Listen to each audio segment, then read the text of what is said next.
welcome to the second half of our summer term and to the start of the brand new month, June.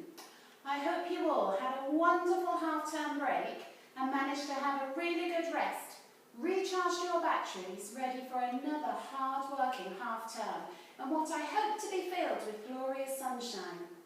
And before we start with today's story in our assembly, I need to say well done to those children who achieved a merit or a star award at the end of last half-term. So let me find my list so we can say well done to those children. Now I haven't got their certificates here because I'm hoping they have already received them. So I didn't want them to wait too long for the postman to arrive, so I sent them in the hope that they would arrive last week. But these are the children who impressed their teachers. Well, actually, all of you did, because Miss Knight, Mrs. Kitten, Mrs. Lawford and Mrs. Fiddler gave each of their classes a class merit for having had a wonderful term of remote learning. We all know it's been a bit strange, but your teachers were so impressed with everything you did that they gave all of their classes a class merit. So well done to everybody. But there were some individual merits too, and in reception, Miss Knight wanted one for Otto for his fantastic measuring and amazing train track, and one for Pixie for her super hard work in maths. So well done to you two. And in year 2, Mrs. Gray asked for one for Robin because he'd worked so hard in both of his art and ICT, and one for Flora from Mrs. Fiddler for her story ideas in English. So well done to you two. I also sent off 3 star awards. I sent a bronze award to Pippa, who has now got 25 rocket points, so well done Pippa. And I sent 2 silver ones off, one to Henry and one to Isaac, as they now both have 45 rocket points. Well done you 3. I hope they arrive safely and you've popped those badges of pride onto your blazers. Well, last half term, we were thinking about being brave. And in the last assembly that I filmed for you, I told you that I was going to try and find the lion inside of me to be a little bit brave if I should come across a horse. Well, I've got something to show you. Look! I did come across a horse.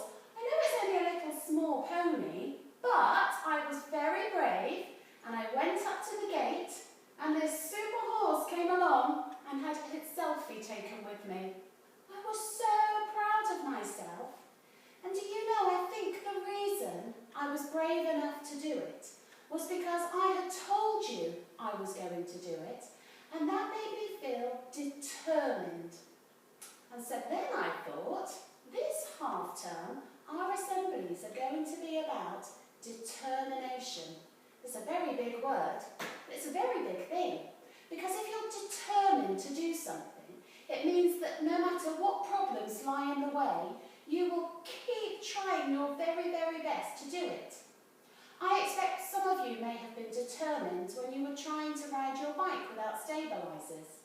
It probably didn't happen straight away. You might have been a bit wobbly, a little bit scared, a little bit frightened, but you kept going.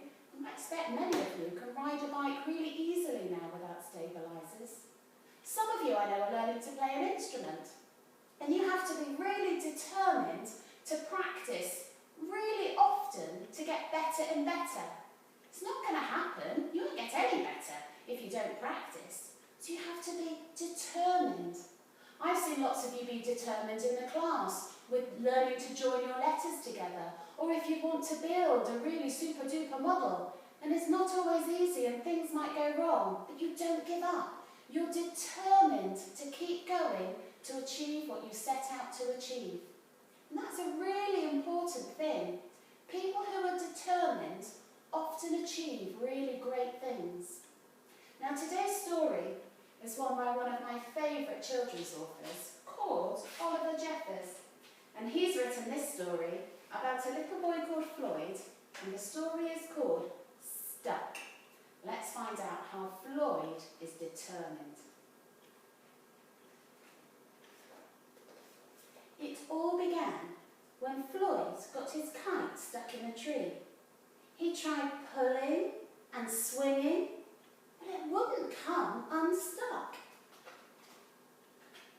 The trouble really began when he threw his favourite shoe to knock the kite loose. And that got stuck too. He threw up his other shoe to knock down his favourite shoe, and unbelievably, that got stuck as well. In order to knock down his other shoe, Floyd fetched Mitch.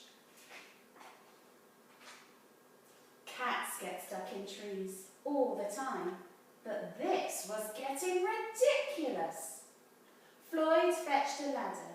He was going to sort this out once and for all. It's quite a sensible idea, isn't it? And up he threw it. I don't think that was what I was expecting him to do with his ladder. I'm sure you can guess what happened. The ladder is now stuck. The ladder was borrowed from a neighbour and would definitely need to be put back before anyone noticed. And in order to do so, Floyd flung a bucket of paint at it. And wouldn't you know, the bucket of paint got stuck. Then Floyd tried a duck to knock down the bucket of paint, a chair to knock down the duck, his friend's bicycle to knock down the chair, the kitchen sink to knock down his friend's bicycle, their front door to knock down the kitchen sink, the family car to knock down their front door, the milkman to knock down the family car, an orangutan to knock down the milkman, who surely had somewhere else to be, a small boat to knock down the orangutan, a big boat to knock down the small boat, a rhinoceros to knock down the big boat, a long-distance lorry to knock down the rhinoceros. It's a tricky word to say. The house across the street to knock down the long-distance lorry. A lighthouse to knock the house no longer across the street. A curious whale in the wrong place at the wrong time to knock down the lighthouse. This is getting a little bit silly. And they all got stuck. A fire engine was passing and heard all the commotion. The firemen stopped to see if they could help at all. And up they went. First the engine, followed by the firemen, one by one. And there they stayed, stuck between the orangutan and one of the boats. Firemen would definitely be noticed missing, and Floyd knew he'd be in big trouble. Then he had an idea. He went to find a saw. He lined it up as best he could and held it up the tree. He's a bit daft, isn't he, this Floyd? And that was it. There was no more room left in the tree, and the kite came unstuck. Floyd was delighted. He'd forgotten all about his kite and put it to use immediately, enjoying the rest of his day very much. That night, Floyd fell asleep exhausted. Though before he did, he could have sworn there was something he was forgetting. Wow. Floyd was definitely determined, but I do hope when he wakes up, he remembers to put back all of those things that he managed to get up the tree. Goodness knows how he's going to get them all down again, but let's hope he finds the problem. Hopefully he'll be determined to puzzle it out. I like that story a lot. Well, it's time to sing a song. I don't think we've got a song about determination, but we have got one about sticking to some rules, which I know you really like to sing. So up on your feet and let's have a sing of it together.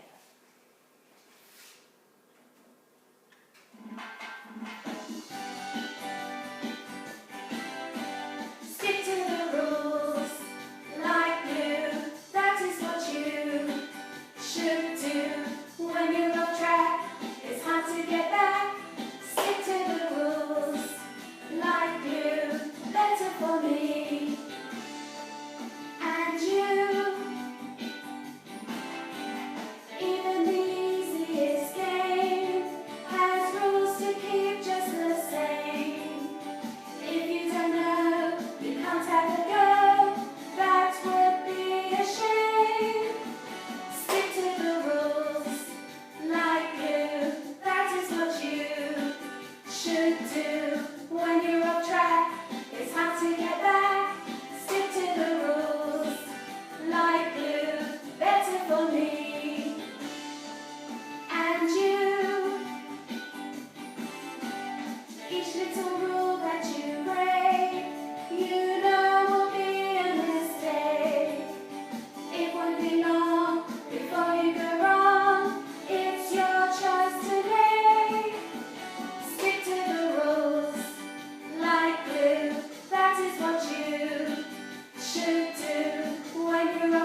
about being determined.